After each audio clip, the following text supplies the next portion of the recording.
saya ke Mas Sunu. Kalau tadi Mas Sunu sempat sebut tentang pas temannya Mas Sunu pulang dari luar negeri, kemudian bisa beli rumah berapa tahun lagi sih gitu. Kalau dari hitung-hitungan yang Mas Sunu pernah lakukan atau yang pernah diketahui, emang berapa persen sih pendapatan dosen, rata-rata dosen ya, kita mungkin pakai standar PNS itu dari kebutuhan yang seharusnya idealnya itu dikeluarkan, termasuk mungkin juga kebutuhan jangka panjang seperti rumah. Agak susah ya ngitungnya karena masing-masing dosen kan kondisinya beda ya. Ada yang belum nikah, ada yang sudah nikah dengan 1 anak, 2 anak, masih muda gitu ya. Ada yang dia sudah beranjak dewasa misalkan. Jadi kalau bicara persentase sih agak susah ya menghitung person to person gitu ya. Tapi em, kita harus jujur bahwa eh, menentukan biaya hidup itu kan biasanya tidak sekedar UMR ya, atau upah minimum provinsi gitu. Jadi upah minimum provinsi itu tidak berkorelasi dengan biaya hidup sesungguhnya. Itu satu hal yang saya bisa mengatakan secara terbuka seperti Pak Andi tadi, bahwa UMR atau UMP itu tidak dihitung dengan mempertimbangkan biaya real. Kenapa? Kalau dihitung dengan biaya real nggak cukup gitu. Dengan Jogja itu yang termasuk yang paling rendah ya Mbak Zaki, sekitar 1,8 atau berapa gitu. Nanti bisa dicek ya teman-teman ya. Cuma kita tidak akan bicara ke sana, dan kalau kalau ditanya berapa persennya, saya kira agak susah. Tapi em, kebutuhan masing-masing akan berbeda itu. Jadi itu jelas satu dengan yang lain itu akan berbeda, dan kita bisa bertanya ke masing-masing person ya. Mungkin kalau secara personal mungkin akan lebih mudah. Bisa nggak kamu saving dari take home pay bulanan itu? Nah itu nanti yang akan eh, menjawab pertanyaan tadi gitu. Kalau belum bisa saving ya berarti kebutuhannya masih lebih besar dibandingkan income-nya. Tapi seberapa persen income itu dari seluruh kebutuhan itu agak susah untuk dijawab karena kita harus pakai data ya kalau mau mau mengeluarkan sebuah angka. Cuma kalau kita dengan kualitatif seperti tadi pertanyaan, cukup nggak sih em, income kamu untuk saving? Nah itu mungkin akan lebih lebih fair gitu ya. Dan itu pasti akan person by person ya, tidak bisa kita generalize ke semua orang. Itu sih jawaban saya Mbak Zaki, saya kira. Oke, iya, oke, Mas Sunu. Terkait saving, Mas Sunu, kalau Ya. dari pengalaman Mas Sunu selama ini, apa ya, hal-hal apa dari saving itu tuh yang menurut Mas Sunu tuh sangat sangat sangat prioritas gitu untuk Hmm, oke, disiapkan gitu kan? oke, oke. Saving bisa buat banyak hal itu ya, Mas Sunu. Ya, Dan misal kita nggak bisa saving banyak, apa ya. sih paling diprioritaskan? Ini bicara dari pengalaman personal ya, lebih mudah bicara dari pengalaman pribadi saya. Kalau sebagai keluarga muda, yang paling harus disiapkan itu adalah pendidikan dan kesehatan. Itu kalau saya. Kenapa? Karena pada saat saya balik dari Jepang itu anak saya waktu itu masih berumur 2,5 tahun gitu, dan hampir tiap bulan tuh ke rumah sakit karena sakit gitu ya. Jadi ya ketemu dokter lah apa segala macam, dan itu saya melihat cost untuk kesehatan itu lumayan tinggi. Ini berkaca dari pengalaman pribadi saya. Jadi sebagai keluarga muda waktu itu problem utamanya adalah bagaimana kita menghandle unexpected cost ya. Jadi cost yang itu tidak bisa kita duga-duga gitu. Bahkan pada satu titik tahun 2017 Mbak Zaki, saya sudah memiliki 2 anak waktu itu. Pernah dalam suatu waktu tuh anak saat pertama dan anak kedua tuh opname Hmm.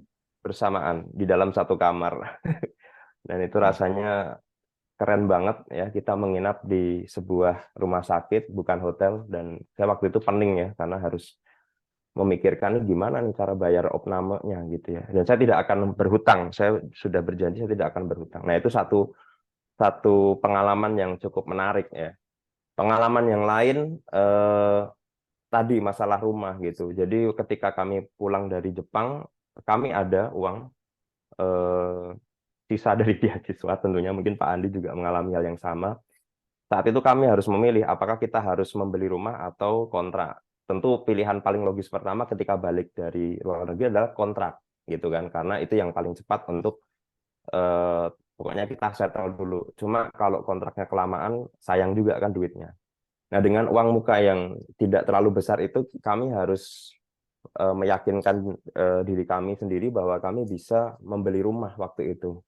Yang mana ini saya waktu itu tidak pernah terpikir itu bakal bisa tercapai dalam jangka waktu 1 tahun, Mbak. Jadi waktu itu ceritanya adalah saya dan istri itu men-DP rumah, kebetulan rumah itu dibangun atau developernya oleh teman gitu ya. Jadi kami sudah kenal sebelumnya dan kami tidak mengambil KPR. Itu agak nekat juga, setengah nekat, setengah gila juga. Kami hanya men-DP, kemudian saya bilang ke orang tuanya teman saya, karena kami sudah kenal sebenarnya, Bu, saya akan lunasin ini dalam jangka waktu 1 tahun. Saya mohon kepercayaan Ibu. Saya nggak akan lari kemana-mana, toh juga sudah kenal gitu ya. Sudah kenal lama gitu ya. Terus pokoknya saya akan usahakan saya dalam waktu 1 tahun, gimana caranya, pokoknya lunas gitu. Dan disitulah leap of faith, loncatan keyakinan kami. 1 tahun itu saya menggila. Jadi harus gimana caranya ini lunas gitu ya. Dan itu menjadi salah satu motivasi penting untuk nanti ke arah side hustle dan seterusnya. Tapi kami memilih untuk tidak KPR. Kenapa? Karena semakin lama kita KPR, utangnya kan makin gede ya otomatis. Karena KPR kan dihitung seberapa lama kita berhutang dan cicilannya berapa dan seterusnya, dan itu akan menjadi beban. Jadi waktu itu saya memberanikan diri, ya udah Bismillah gitu ya.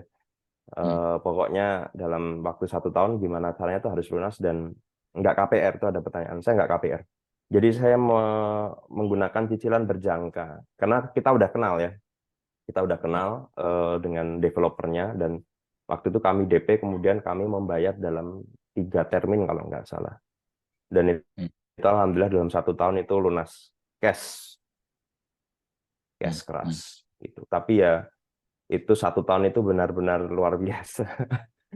Saya harus putar otak nih gimana caranya nih harus lunas dan seterusnya. Dan disitulah potensi kita akan keluar semua gitu ya, karena kita kepepet gitu. Itu Mbak Zaki, saya Oke, kira. saving pendidikan, kesehatan, pendidikan anak jelas ya, karena kalau yang bagian sudah Ya, memiliki anak pun, kalau yang belum dan akan berencana itu jadi satu hal penting. Kemudian kalau kesehatan tuh karena itu unexpected ya, Mas ya. Sunu, kejadian-kejadian itu selalu tak terduga, jadi maka ada Hmm, darurat. Nah, terkait rumah tadi, saya sebelum balik lagi ke Pak Andi, saya pengen memperdalam lagi. Mas Sunu tadi kan sempat dikatakan 1 tahun, gimana ya. caranya putar otak? Itu gimana Mas caranya? Jadi penasaran Gimana caranya? Oke.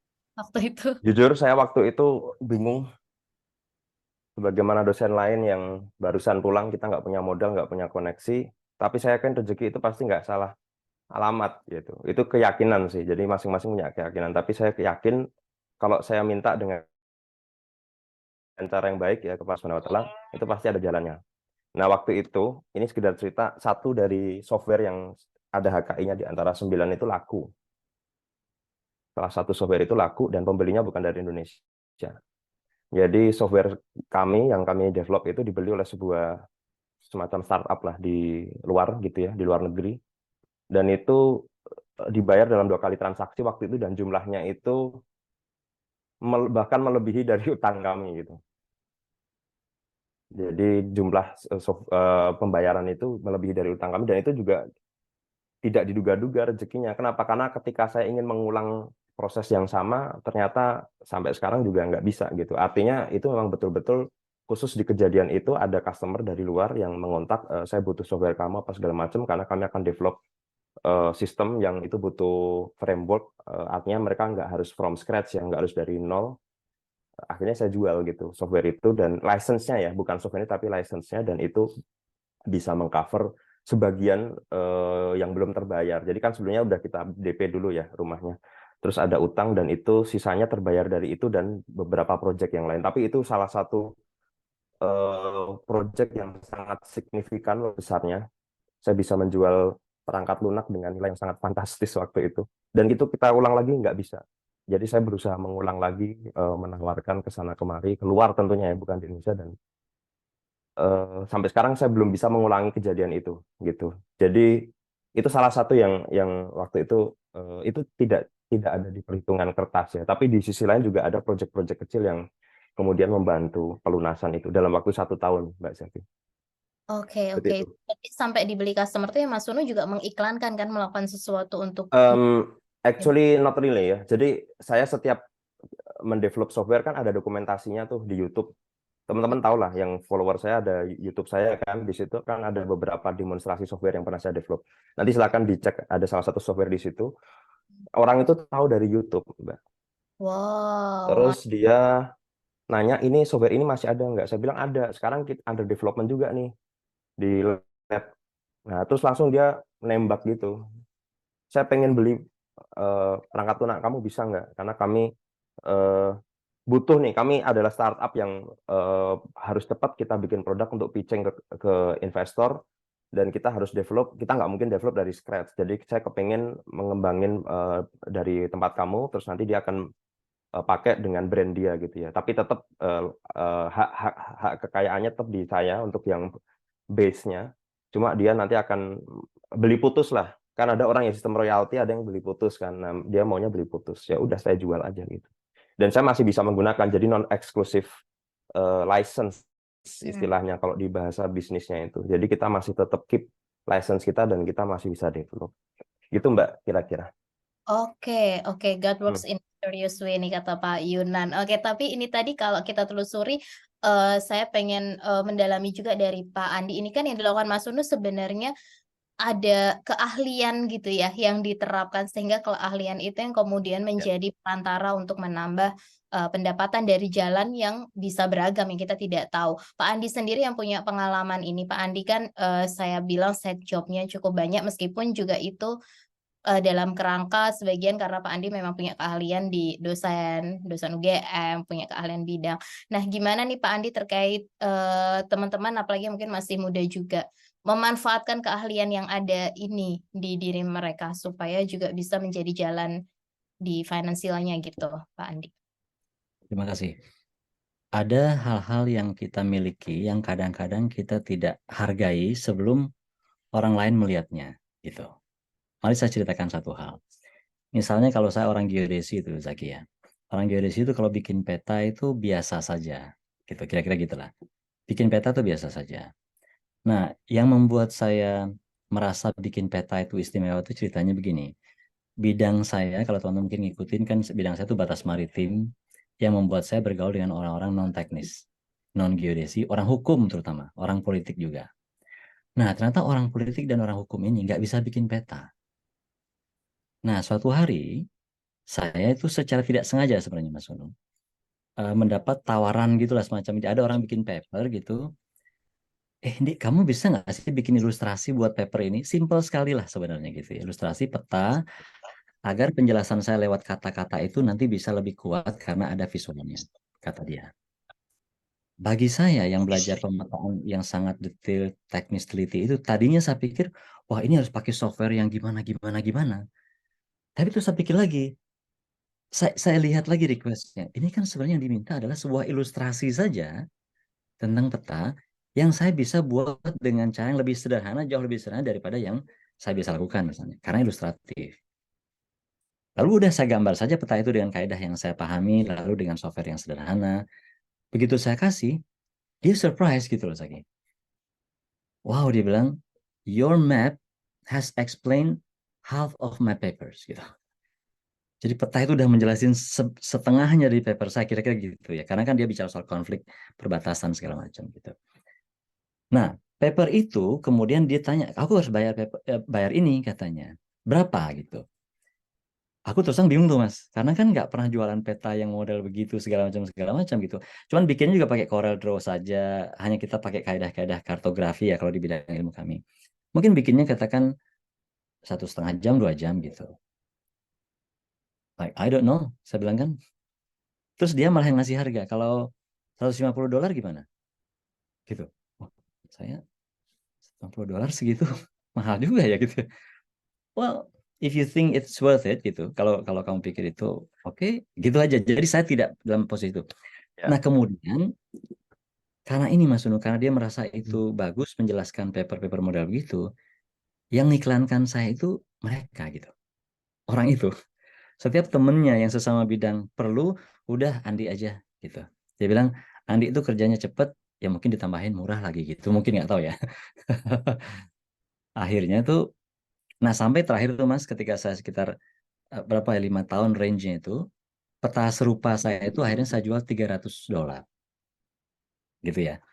Dan itu cukup banyak tuh. Nah, artinya ini ya, yang saya cerita bukan soal itunya sebenarnya, tapi bagaimana kita berinteraksi dengan orang lain yang berbeda bidangnya, itu Ya, justru akan menunjukkan pada kita betapa skill kita itu berguna gitu. Karena kalau saya bergaul dengan orang geodesi saja, aku bisa bikin peta gitu diketawain Mas, atau mungkin bukan ya diketawain, betul, tapi apa istimewanya gitu maksudnya. betul, betul, Betul kan Mas ya? Jadi artinya betul justru banget, betul banget. ya, jadi bergaul dengan orang berbeda bidang ilmunya itu disitulah poin yang saya rasakan bahwa skill saya itu berguna gitu. Ini boleh saya sedikit ini karena kita kan betul-betul bicara soal finansial segala macam. Jadi saya akan jujur sekali mengatakan misalnya nih dengan hal yang sama saya kan kemudian mendapatkan kesempatan akhirnya Mas Gunung Zaki diundang bicara misalnya dan segala macam gitu ya. Misalnya salah satu peta tentang Laut Cina Selatan. Ini sih ada Mas Tio di sini nih. Nanti mungkin bisa komentar juga. Yang oleh ahli-ahli teman di hukum itu peta itu dianggap cukup baiklah menggambarkan situasi Laut Cina Selatan secara visual yang orang-orang hukum juga bisa mengerti dengan agak baik lah kira-kira gitu. Nah, peta itu dikutip Mas, menyebar segala macam. Nah, begitu ada hal yang sama, saya dikontak lagi gitu. Saya pernah misalnya mendapatkan kontak dari Uni Eropa yang saya nggak kebayang tuh. European Union gitu, sekretariatnya minta bisa nggak nih peta ini kita reproduce bla bla bla segala macam gitu. Nah, itu. Nah, yang kurang leading to another opportunities ketika diminta petanya direproduce, saya tidak dapat apa-apa terus terang. Tapi dia hanya minta izin. Tapi kemudian saya mendapat undangan dari Uni Eropa untuk bicara. Bicaranya hanya 5 menit, saya ingat banget itu. 5 menit, 6 menit lah kira-kira gitu. Ternyata Uni Eropa punya punya standar sendiri yang sangat bagus dalam dalam membayar orang rupanya gitu ya. Jadi pernah gitu, ini saya akan ceritakan sangat jujur. Saya pernah dibayar 2.000 untuk bicara 6 menit. Pernah juga tuh. Tapi mendapatkan 2 M lebih sering ya. Makasih Mas gitu ya. Tapi artinya gitulah ya. Eh, satu tadi mungkin kuncinya kalau yang saya ini skill kita yang kita pikir sederhana bisa coba kita jual kepada komunitas yang beda dengan kita sehingga mereka melihat value-nya lebih tinggi. Mungkin itu Zaki beberapa poin yang bisa saya ini ya saya share di awal gitu ya. Thank you. Ya, terima kasih Pak Andi. Ini menarik Pak Andi. Kita langsung aja bicara soal red card gitu ya Pak Andi. Kan kalau kita lihat kadang keresahannya atau kebingungannya teman-teman mungkin di akademisi karena bukan di dunia yang profit gitu ya kalau kita sebut. Jadi untuk tadi kan Pak Andi sempat menyampaikan kita bisa jual gitu. Nah, gimana sih kita menentukan kita itu tuh pantas dihargain berapa gitu ya? Apakah dengan 2M tadi, makasih Mas maksudnya. Terus gimana gitu cara kita red card ini kan Pak Andi juga influencer ya, pasti kan juga udah nggak tahu saya kita pengen tahu juga Pak Andi juga ada red card terus menentukan gimana, terus sebagai dosen juga gimana nentuinnya. Siap. Di level awal terus terang kalau saya ya, ini kan attitude orang beda-beda. Saya merasa nyaman untuk tidak menentukan harga saya sendiri. Itu saya. Makanya ketika tadi peta segala macam itu saya bilang well I don't know gitu. Tadi yang mencoba ini. Dari situ saya meraba kemudian berapa orang menghargai karya seperti ini. Jadi dibalik ininya. Itu nomor satu ya. Nomor dua, ketika saya sebagai PNS dan deal dengan orang pemerintahan misalnya, saya udah nggak pernah ngasih harga karena saya tahu standar PNS golongan sekian dari kementerian tertentu itu sampun wonten sudah ada standarnya. Jadi kalau kayak misalnya Kemenlu ngundang atau Kemenko ngundang itu saya sudah tidak ada lagi obrolan soal harga karena pasti ngikut harga yang standar mereka.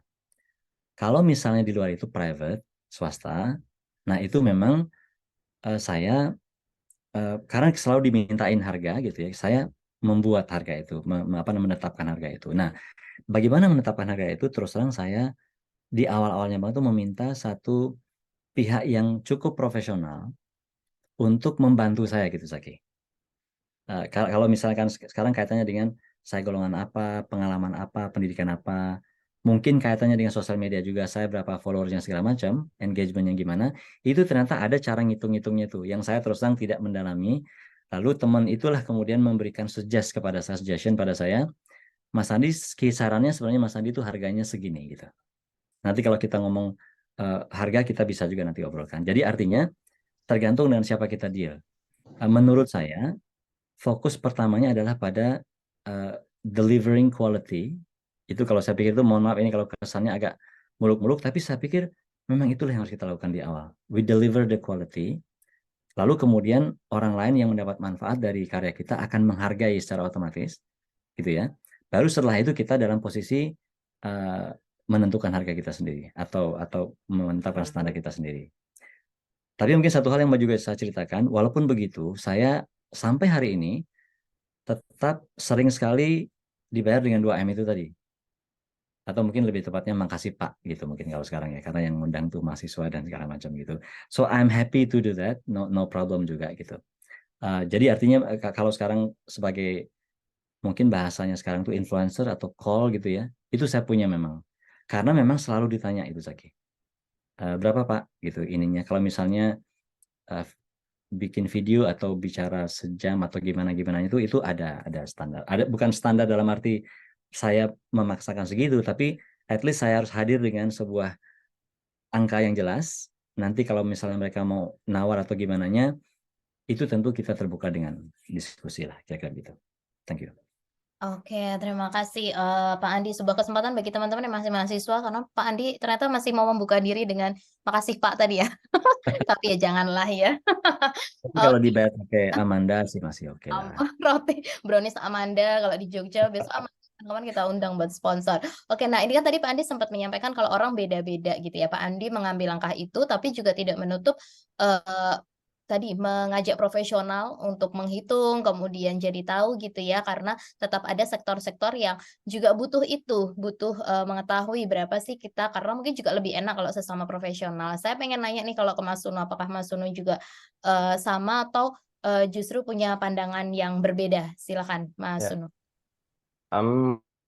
more or less mirip sih, karena saya dan Pak Adi kan sama-sama PNS, jadi udah TST. Misal diundang sama kampus itu saya tidak pernah nyebut ya, karena udah tahu gitu, dan kisarannya tuh udah bisa ketebak gitu. Oh, paling ya segini-segini aja gitu kan.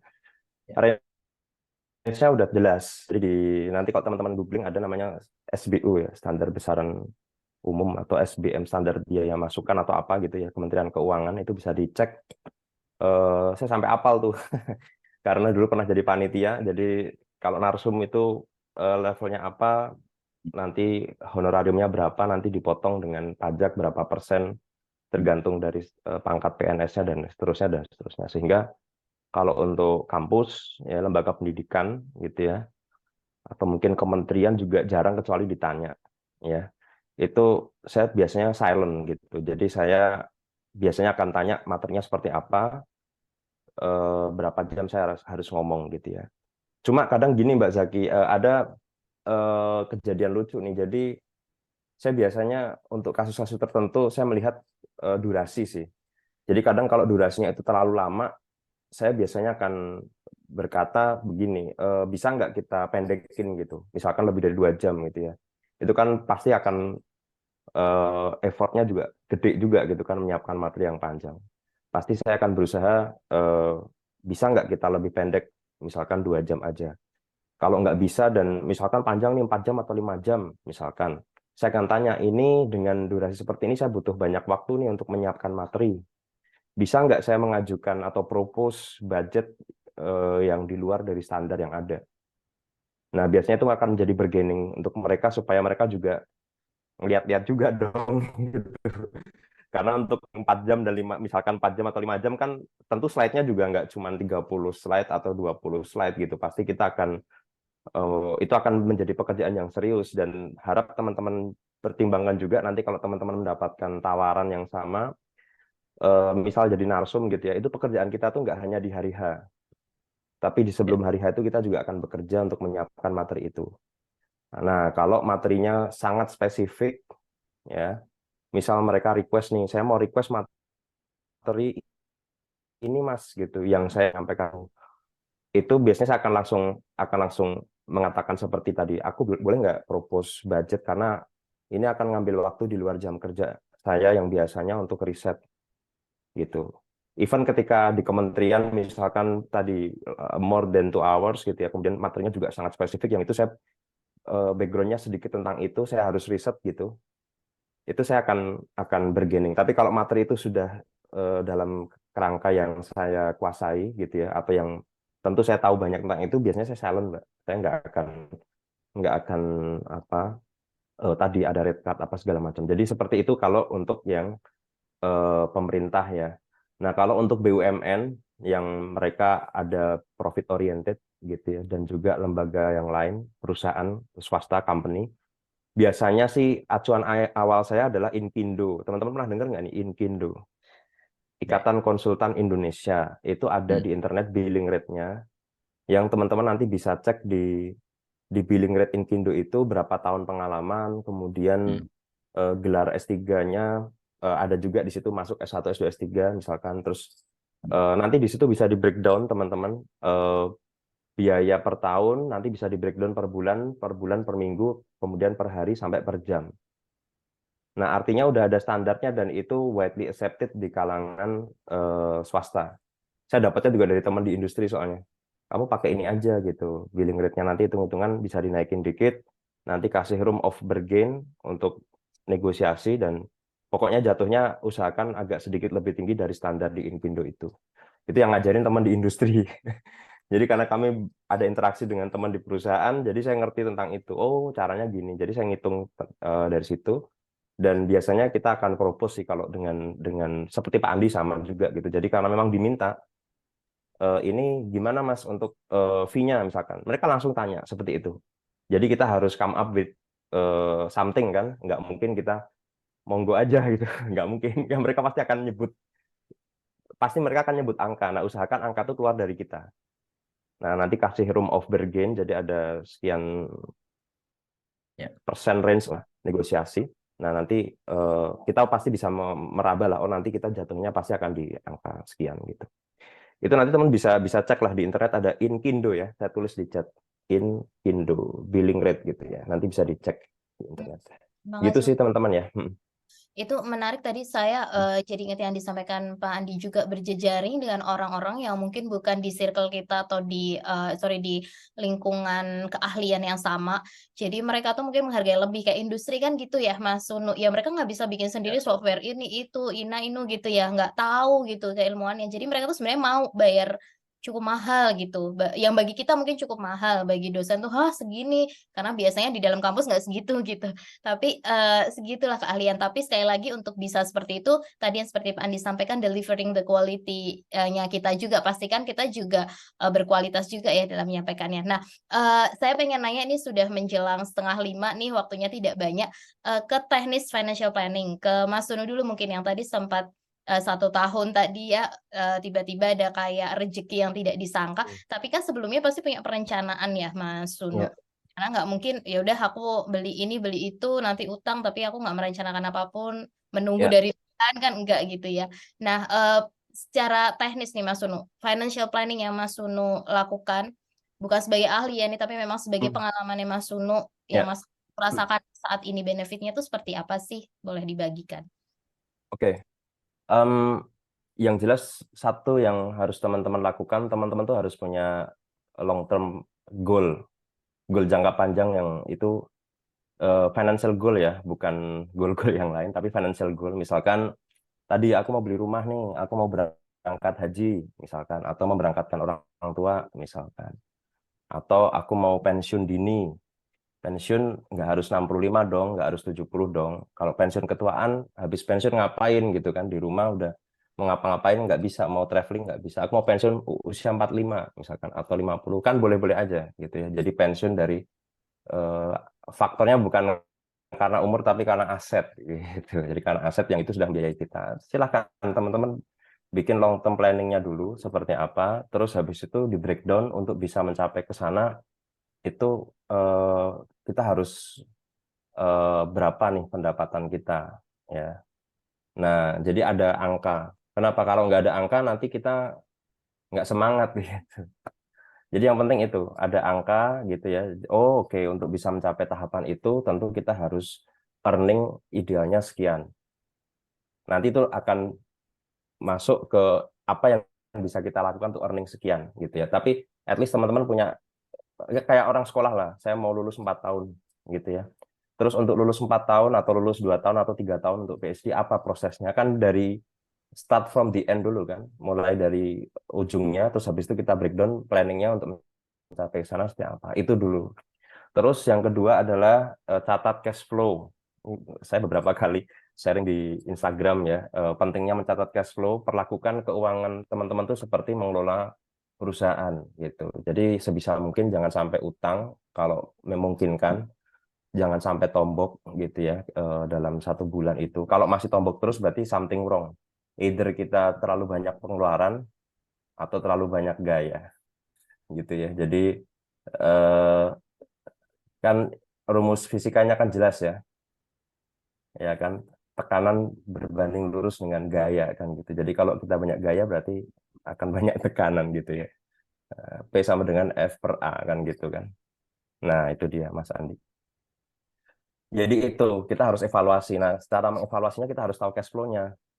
Kalau nggak ngerti cash flow gimana kita mau tahu bulan ini kita tombok nggak? Ini satu hal yang sangat mengejutkan. Saya bertanya ke beberapa teman kolega dosen, itu banyak loh yang nggak mencatat cash flow. Jadi nggak ngerti dalam 1 bulan tuh dia belanja apa aja, belanja berapa, dan apakah itu nombok atau enggak. Dan itu menurut saya sangat disayangkan gitu. Kenapa? Karena kalau kita mau nabung, kalau nggak ngerti cash flow kan kita nggak tahu berapa yang harus kita tabung. Nah itu cash flow nomor 2 Mbak Zaki. Terus kalau udah tahu cash flow, kita bisa budgeting, itu nomor 3. Oh, jadi dalam 1 bulan tuh kita ternyata belanja harian sekian. Oke, kita budgetkan sekian untuk pendidikan sekian, ya kan? Untuk jaga-jaga uang kesehatan kira-kira sekian, transportasi sekian. Ya kayak kita bikin proposal kegiatan lah, gampang lah teman-teman. Yaitu budgeting dan usahakan jangan sampai lebih dari itu. Kemudian sisihkan uang untuk investasi itu di depan. Nanti kita bisa bicara lah itu investasi. Kenapa? Karena kita mau gimana caranya kita tidak terus menjual waktu dan menjual kesehatan ya. Kan kita umur nambah nih. Saya dan Pak Andi makin ke sana kan makin bertambah umurnya. Makin bertambah umurnya otomatis modal kesehatannya kan makin nggak sefit atau nggak sesehat ketika kita masih muda, Mbak Zaki.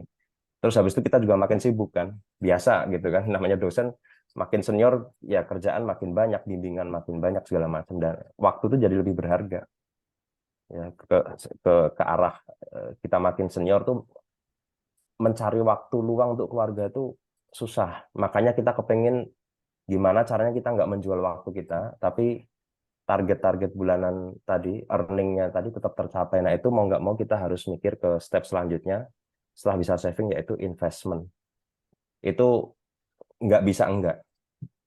Dan dalam bentuk yang seperti apa nanti kita diskusikan bisa. Tapi harus ada pemikiran gimana caranya kita nggak terus menjual waktu kita dan nggak mengorbankan kesehatan kita. Kenapa? Karena kalau kita sakit itu jauh lebih besar cost-nya dibandingkan kalau kita bisa sehat dan ya kita bisa family time lah dengan keluarga. Menurut saya sih itu sih stepnya.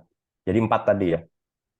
Ada Oke. long term, ada catat cash flow, kemudian saving for investment, usahakan tuh di awal. Jadi sebelum uang tuh dikonsum, itu kita udah saving duluan, jadi langsung otomatis masuk ke rekening saving.